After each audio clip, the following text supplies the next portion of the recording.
नरसिंह मेहता को दर्शन। प्रभास पठान और बालिका तीरथ होकर नीलकंठ जूनागढ़ की ओर चल दिए। गिरिनगर पर्वत की परिक्रमा करके उन्होंने चढ़ाई शुरू की। वहां दामोदर कुंड में नीलकंठ ने स्नान किया। मंदिर में पुजारी को वर्णी ने दामोदर के रूप में दर्शन देकर फिर गोमुखी गंगा आ पहुंचे। यहाँ के सन्यासियों ने नीलकंठ से कहा, यह स्थान हमारा है, हम तुम्हें यहाँ नहीं रहने देंगे। उसी समय नीलकंठ ने उन्हें भगवान वामन जी के रूप में दर्शन दिया। साधु अपनी भूल समझ गए। उन्होंने नीलकंठ को स्नान कराया, चंदन की अर्चना की तथा फूल माला पहनाकर भोजन का प्रबंध भी कर दिया। तंतेन्द्र में एक तपस्वी को नीलकंठ ने तंताद्रि के रूप में दर्शन दिया। गिरिनगर उतरकर उन्होंने जूनागढ़ शहर में प्रवेश किया। यहाँ हटकेश्वर महादेव के मंदिर में वे विश्राम कर रहे थे कि उसी समय एक नागर मुमुक्षु वहां से गुजरा। उसने नीलकंठ को देखा तो सोचने लगा, यह तपस्वी बहुत विद्वान दिख रहे हैं, मेरे प्रश्नों का समाधान उन्हीं से मिल सकता है। वह नीलकंठ के पास आ पहुंचा और प्रणाम करते हुए एक के बाद एक 10 प्रश्न पूछ लिए। नीलकंठ ने सभी प्रश्नों का उत्तर मात्र 2 वाक्यों में दे दिया। नागर आश्चर्यचकित रह गए। नीलकंठ के चरणों में झुककर उसने प्रार्थना की, ब्रह्मचारी जी, आप मेरे घर को पावन कीजिए। नीलकंठ ने उस समय नागर के घर एक रात्रि निवास किया। उस रात्रि को नागर ने नीलकंठ के स्वरूप में भगवान शंकर का दर्शन किया। प्रातःकाल नीलकंठ जूनागढ़ से विदा होकर भूतनाथ महादेव तथा खेगार पवाड़ी को पावन करके बद्री गांव आ पहुँचे। यहाँ सूर्य कुंड में स्नान करके पीपलाण पधारे। पीपलाण में एक पवित्र ब्राह्मण नरसिंह मेहता रहते थे। नीलकंठ उनके घर पधारे। उस समय वे शालिग्राम की पूजा कर रहे थे। उनका पुत्र कल्याण जी आंगन में बैठा था। नीलकंठ ने कल्याण जी से भिक्षा मांगी।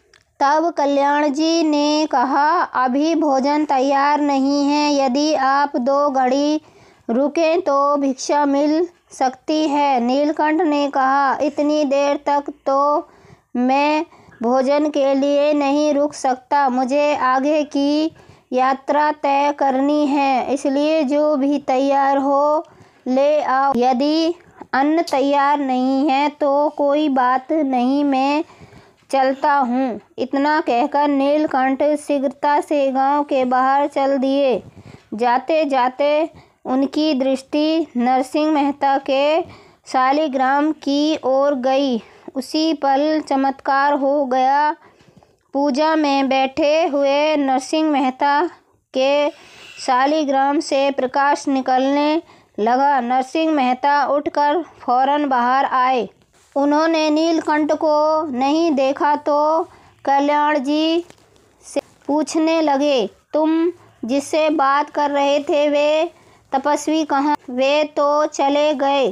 कल्याण जी ने कहा, वे अभी अभी अन्न मांग रहे थे, मैंने कहा कि कुछ देर रुकिए तो भोजन करवा दूंगा, परंतु वे नहीं रुके। यह सुनकर नरसिंह मेहता व्याकुल हो गए। उन्होंने तुरंत कल्याण जी को नीलकंठ के पीछे जाने का आदेश दिया। तुम अभी उठो और उस ब्रह्मचारी को घर ले आओ। कल्याण जी ने उसी दिशा में इस दिशा में नीलकंठ गए थे।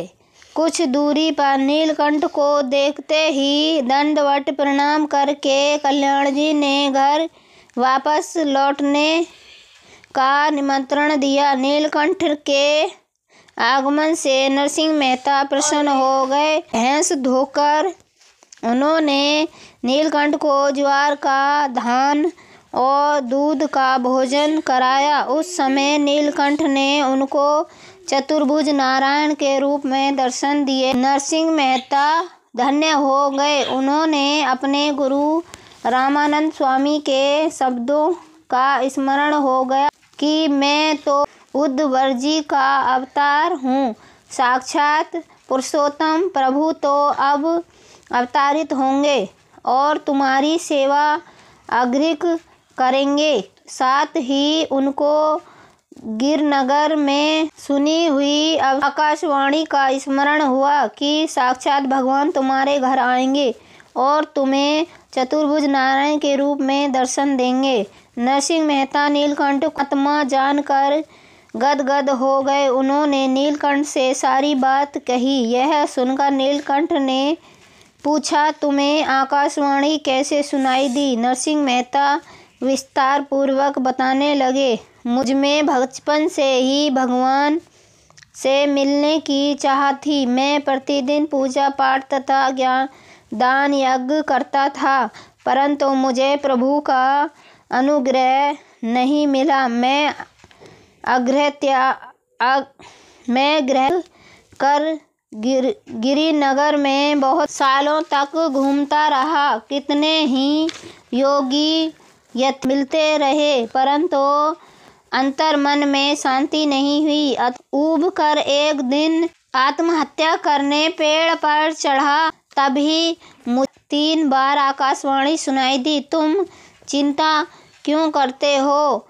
आत्महत्या मत करो, क्योंकि साक्षात भगवान तुम्हारे घर पधारेंगे और चतुर्भुज नारायण के रूप में दर्शन देंगे। उसी दिन से मैंने आज तक आपके दर्शन की प्रतीक्षा कर रहा हूँ। आज आपके दर्शन से मेरा उद्धार हो गया। नरसिंह मेहता को विदा देने के लिए गांव के बाहर स्थिर वट वृक्ष तक गए। उन्होंने एक आश्चर्य देखा कि 10 दिशाओं में से एक अवतार आए और नीलकंठ में लीन हो गए। सर्वत्र तेज प्रसिद्ध हो गई। नीलकंठ अदृश्य हो गए। नरसिंह मेहता आनंदित होकर घर लौट गए। नीलकंठ अब माड़ा गांव में जेठा के घर पधारे। उसके निष्ठाकामी आचरण से प्रसन्न होकर दिव्य दर्शन देकर नीलकंठ मागारोल पधारे। शहर के बाहर पश्चिम दिशा में स्थित डोसा बाड़ी के बाहर उनका निवास था। गांव के वाणिक सेठ गोवर्धन भाई ने नीलकंठ को गुड़ पावड़ी का भोजन खिलाया। मांगारोल से विदा लेकर नीलकंठ अतः आषाढ़ सावंत 1856 कार्तिक के अनुसार 1855 में श्रावण मास की कृष्ण पक्ष की षष्ठी के दिन प्रभात के समय लौज गांव पहुँचे।